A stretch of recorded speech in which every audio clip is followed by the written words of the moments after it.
अच्छा, डिप्लोमा करने से मिला क्या? 12 से 15 हज़ार की जॉब, वो भी कॉन्ट्रैक्ट बेस पे। यदि कॉन्ट्रैक्ट बेस पे नहीं भी मिला तो एज ए ट्रेनिंग बेस पे लगा किसी भी कंपनी में, और ट्रेनिंग खत्म करने के बाद 1 साल या 2 साल बाद कंपनी में परमानेंट रखेगा कि नहीं, इसका कोई गारंटी ही नहीं है। और परमानेंट जॉब भी लगेगा भी तो क्या लगता है आपको जॉब लगेगा? नहीं। जिस एरिया में कंपनी है, जिस स्टेट में कंपनी है, पहले वहाँ के लोकल कैंडिडेट को लिया जाएगा ऑन रोल जॉब के लिए या फिर परमानेंट जॉब के लिए। आपका कहाँ वैल्यू है? आपको कहाँ परमानेंट जॉब लग सकता है? यूपी बिहार से हो, आपको क्या लगता है आप परमानेंट जॉब कंपनी में पालोगे? तो दोस्तों, यदि आपने डिप्लोमा किया है या फिर करना चाहते हो और दोस्तों अभी आपको समझ में ही नहीं आ रहा है हमारे साथ हो क्या रहा है, कोई लोग कॉन्ट्रैक्ट बेस पे जॉब कर रहा है, कोई ट्रेनिंग बेस पे जॉब कर रहा है, और किसी को गारंटी ही नहीं है कि हमें यहाँ पे लाइफ सेटल वगैरह होने वाला है कि नहीं हमारा। दोस्तों, वीडियो कंप्लीट देखना, ये वीडियो आप लोगों के लिए बहुत ही इन्फॉर्मेटिव होने वाला है। चाहे दोस्तों आप डिप्लोमा करने वाले हो या फिर दोस्तों किसी न किसी बेस पे जॉब सर्च कर रहे हो या फिर दोस्तों आप जॉब कर रहे हो। अच्छा, सबसे पहले उसकी बात कर लेते हैं जो डिप्लोमा करने के बारे में सोच रहे हैं। दोस्तों, आप बेझिझक डिप्लोमा कर लो, बहुत ही अच्छा कोर्स है डिप्लोमा। अगर दोस्तों आप 3 साल का डिप्लोमा करते हो 10th पास के बाद, दोस्तों आपके लिए बहुत ही अच्छा होने वाला है। आपको बेस्ट ऑफ लक दोस्तों, आप बहुत ही अच्छी जगह पे हो। ये नहीं सोचो कि दोस्तों मैं इलेक्ट्रिकल से करो या फिर मैकेनिकल या फिर ऑटोमोबाइल वगैरह से करो। दोस्तों जो भी मन में आता है दोस्तों आप जरूर करो, क्योंकि दोस्तों जब तक आप दोस्तों खुद से करोगे नहीं, दोस्तों किसी के बताए हुए चीज़ों पर आपको विश्वास नहीं होगा। अगर होगा भी तो दोस्तों वो बाद में आपको लगेगा कि हमें करना वगैरह नहीं चाहिए था। दोस्तों हर चीज़ में अपॉर्चुनिटी है, आप मन लगा के कोई भी ट्रेड चूज़ कर सकते हो और मन लगा के ट्राई करो। दोस्तों बहुत सारे अपॉर्चुनिटी है, दोस्तों आप कोई भी ब्रांच ले सकते हो, आराम से बेझिझक करो। हाँ, एक बात है, आप जो भी कोर्स करो डिप्लोमा के अंदर दोस्तों कम से कम 2 साल या फिर 3 साल का डिप्लोमा जरूर करना, क्योंकि दोस्तों उसमें आपको डीपली पढ़ाया जाता है। और आप किसी चीज़ को डीपली में पढ़ोगे तो किंतु क्या सब चीज़ें किसी को पूछने की ज़रूरत कभी भी नहीं पड़ेगा, इसीलिए डीपली में अध्ययन कर लो। हाँ, अब बात कर लेते हैं डिप्लोमा करने के बाद मिला क्या। डिप्लोमा करने के बाद दोस्तों आप जो चाहते हो वो सब चीज़ मिला। दोस्तों आप उस चीज़ को पहचान नहीं पा रहे हो, आप क्या चाहते थे। डिप्लोमा करने के बाद हमें एक अच्छा सा सर्टिफिकेट मिल जाए, वो भी तो आपको मिल ही गया। उसके बाद दोस्तों आप ये चाहते हो कि हमें जॉब मिल जाए। जॉब दोस्तों बहुत सारे अवेलेबल हैं, आप किसी भी इंडस्ट्री में चले जाओ दोस्तों, किसी भी इंडस्ट्रियल एरिया में चले जाओ दोस्तों, वहाँ पे डिप्लोमा वाला के लिए बहुत सारा मांग होता है। कहीं कहीं पे तो शुरू में दोस्तों एज ए सुपरवाइजर का रोल दे दिया जाता है एज ए डिप्लोमा कैंडिडेट को। अगर नहीं भी दिया जाता है दोस्तों, उसका आपको एज ए ट्रेनिंग पे जरूर रख देगा। पुणे चले जाओ, आप गुजरात चले जाओ, चेन्नई चले जाओ, बंगलोर चले जाओ, दोस्तों बहुत सारा मांग पड़ा हुआ है दोस्तों डिप्लोमा वालों के लिए। कभी भी जॉब का टेंशन नहीं लेना। हाँ, ये होता है कहीं कहीं दोस्तों आपको फीस लगता है जॉब पाने के लिए, छोटे मोटे चार्जेस होते हैं, कंसल्टेंसी फीस होते हैं, और कहीं पे फ्री में देखने को मिलता है। आप फ्री वाला चूज करो ना, आपको कुछ समझ में नहीं आता है तो ऑनलाइन का सहारा लो, बहुत सारे वेबसाइट है, वहाँ पे घर बैठे वहाँ पे जॉब सर्च करो, वहाँ से कॉन्टैक्ट नंबर उठाओ और उनसे बातें करो। लगता है वो फ्री में जॉब आपको प्रोवाइड कर रहा है तो डायरेक्ट उस चीज़ पे फोकस करो और उनके बताए गए लोकेशन वगैरह पे इंटरव्यू देने के लिए चले जाओ। और इससे भी ज़्यादा कुछ समझ में नहीं आता है तो हमारे वीडियो डिस्क्रिप्शन में हमारा खुद का वेबसाइट है, वहाँ पे डेली दोस्तों फ्री में जॉब अपडेट रहता है, वहाँ पे कॉन्टैक्ट नंबर भी रहता है, आप उनसे बात करो, हर चीज़ फ्री में मिल जाएगा। तो जॉब का भी कभी भी टेंशन नहीं लेना, चाहे आपका कोई भी ब्रांच क्यों ना हो, कोई भी ट्रेड क्यों ना हो दोस्तों, जॉब का कभी भी टेंशन नहीं लेना। बहुत सारे जॉब पड़ा हुआ है, बस आपको फोकस करना पड़ेगा, आपको कॉन्फिडेंस बना के किसी भी चीज़ पे दोस्तों अप्लाई करने के लिए। ये नहीं कि मतलब आएगा अच्छा सैलरी वाला आएगा तब तो दोस्तों वेट करते रह जाओगे कि 30,000 35,000 का सैलरी कब आएगा। हाँ, आपको जॉब चाहिए तो आपको जॉब आराम से मिल जाएगा। हाँ, आपका ख्वाहिश अलग अलग है तो उसका हम गारंटी नहीं लेते हैं, लेकिन आप डिप्लोमा करने के बाद ये बोल रहे हो कि हमें जॉब नहीं मिल रहा है, ये बहुत ही गलत बात है। अब बहुत सारे लोग बोलेंगे जॉब मिला तो क्या मिला, एज ए कॉन्टैक्ट बेस पे जॉब मिला, उसमें क्या हमारा फ्यूचर है। दोस्तों बहुत सारे जॉब अवेलेबल हैं, on roll, training, contract base, हर तरह के जॉब है। आपका जिस बेस पे भी इच्छा है आप आराम से कर सकते हो। कोई लोग कॉन्ट्रैक्ट बेस पे ही जॉब करना चाहते हैं क्योंकि उसमें ज़्यादा आपको शुरू में सैलरी देखने को मिलता है। अगर आपको ऑन रोल जॉब चाहिए तो उसके लिए आपको दोस्तों ऑनलाइन सर्च करना पड़ेगा, कंपनी के मेन वेबसाइट पर जाना पड़ेगा, नहीं तो आपको रेफरेंस बनने की जरूरत पड़ेगा। किसी भी एक चीज़ पे फोकस करो जिस तरह का आपको जॉब चाहिए, लेकिन नहीं 4 घंटे रील देखने में लगाओगे, 1 घंटे भी जॉब सर्च करने में नहीं लगाओगे तो ऑन रोल जॉब कैसे मिलेगा। और लास्ट में एक और सवाल आ जाता है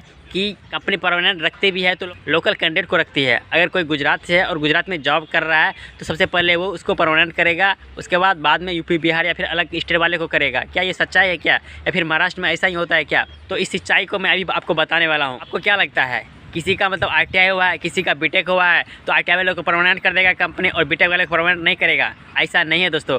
अगर किसी का ITI हुआ है और उसी स्टेट में काम कर रहा है जिस कंपनी में उसका घर वगैरह है, और कोई दूसरा कैंडिडेट जिसका डिप्लोमा या फिर बीटेक हुआ है और वो काम अच्छे से कर भी रहा है दोस्तों, ऐसा नहीं है कि यहाँ के कैंडिडेट को परमानेंट कर देगा, बाहर के कैंडिडेट को ही वो परमानेंट करेगा। क्योंकि बाहर के कैंडिडेट कंपनी को प्रॉफिट दे रहे हैं, कंपनी के साथ अच्छा व्यवहार कर रही है और कंपनी को प्रॉफिट देने में उसका पूरा योगदान हो रहा है, बहुत दिनों से यहाँ पे काम भी कर रहा है दोस्तों, उस कंपनी को परमानेंट करेगा। ये नहीं कि यहाँ के लोकल कैंडिडेट को परमानेंट करेगा, इस बात को हमेशा याद रखना। हाँ, कब ये चीज़ देखा जाता है, जब मान लो आपका भी डिप्लोमा हुआ है और दूसरे कैंडिडेट का भी डिप्लोमा हुआ है जिसका यहाँ पे घर वगैरह है, वो लोकल कैंडिडेट है और दोनों का से मतलब टाई हो जाता है ना, तब इस चीज़ को देखा जाता है कि लोकेलिटी वहाँ पे देखा जाता है। और ये चीज़ तो होना ही चाहिए। मैं भी इस चीज़ से सहमत हूँ, क्योंकि जिस स्टेट की गवर्नमेंट ने इतने सारे मेहनत करने के बाद कंपनी को खुलवाया है, ऑर्गेनाइजेशन बैठवाया है, इतने सारे मेहनत के बाद, इतने सारे पैसे खर्च करने के बाद, और वहाँ के कैंडिडेट को ही वहाँ पे जॉब ना लगे, तो ये कितना बुरी बात है। इस चीज़ में कोई दुराई नहीं है। उन्होंने अच्छे गवर्नमेंट को चुना है, एक एजुकेटेड गवर्नमेंट को चुना है, जिसके कारण उसे ये फल मिला है।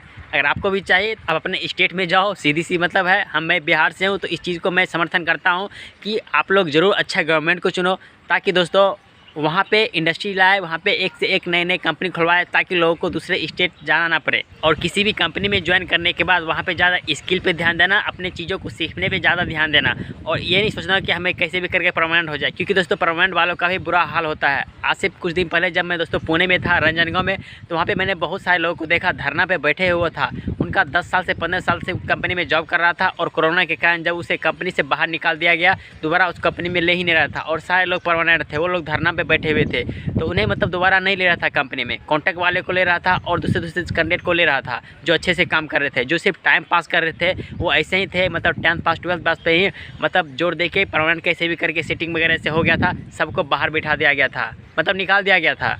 बहुत सारे लोग धरना में बैठे थे, मैंने इस पर एक वीडियो भी बनाया था।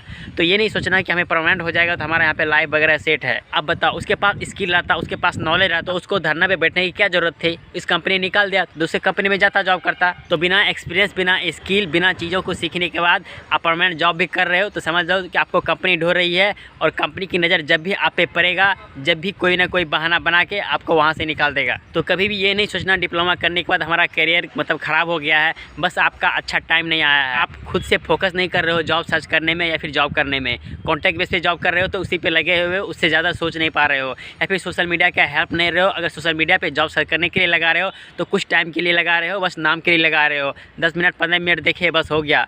ये नहीं कि अलग अलग कंपनी में जाएँ, उसका करियर के ऑप्शन पे जाएँ, उस पर सर्च करें किन किन लोगों के लिए वैकेंसी वगैरह हुआ है। तो ऐसा आप नहीं कर रहे हो, इसीलिए दोस्तों आपको ऑन रोल या फिर कंपनी के बेस पे किसी भी तरह से जॉब वगैरह नहीं लग रहा है, और आप परेशान हो रहे हो। और बहुत सारे लोग मतलब गलत फहमी में आके ये भी सोच रहे हैं कि हमें परमानेंट नहीं लग रहा है, और हमें लगेगा भी नहीं, क्योंकि ये जो परमानेंट का चक्कर है यहाँ के मतलब लोकल कैंडिडेट को ही लगेगा। तो ऐसा कुछ नहीं दोस्तों, मेरे बहुत सारे दोस्त हैं। मेरा दोस्त है जो बिहार से था और अभी महाराष्ट्र में उसको ऑन रोल जॉब लगा है। 3 से 3.5 साल वहाँ पे काम करने के बाद एज ए क्वालिटी डिपार्टमेंट में, उसका मैकेनिकल नहीं हुआ था। मेरे साथ उसने स्टडी किया था, अभी उसको मतलब फर्स्ट बार में नहीं हुआ था। उसने बोला फर्स्ट बार में मेरा नहीं हुआ, दूसरे कैंडिडेट को ले लिया जो यहाँ पे लोकल था, और सेकेंड बार जब दोबारा से आया, दोबारा साल आया, तो उसको दोबारा में उसको परमानेंट में ले लिया। अब वो मज़े से काम कर रहा है, सैलरी भी 21-22 हज़ार दे रहे हैं उसको। तो यदि आपके पास स्किल है तो आपको ज़रूर कंपनी में परमानेंट रखेगा, ये नहीं कि वहीं के कैंडिडेट को रख लेगा, ऐसा कुछ नहीं है। और परमानेंट होने से पहले स्किल पे ध्यान देना और चीज़ों को सीखने पे ध्यान देना। और यदि आप कहीं पे भी कॉन्ट्रैक्ट बेस पे जॉब कर रहे हो, उससे स्विच करने की कोशिश करो। 6 मंथ 1 साल हो गया है तो उसके बेस पे किसी दूसरी कंपनी में इंटरव्यू वगैरह के लिए देने के लिए जाओ, या फिर जिस कंपनी में भी जॉब कर रहे हो सीनियर वगैरह से पूछो इसके अलावा और कौन कौन से कंपनी है, या फिर सर्च करो गूगल पे या फिर अलग अलग प्लेटफॉर्म पे, ताकि आपको जो भी काम कर रहे हो उससे रिलेटेड चीज़ों की जानकारी मिले अलग अलग जगह पे, और ताकि आपके पास ऑप्शन रहे और उस चीज़ को आप चूज़ कर सको। तो दोस्तों कभी भी ये नहीं सोचना कि डिप्लोमा करने के बाद हमारा करियर तो कुछ है ही नहीं, हमारे साथ ये हो रहा है वो रहा है।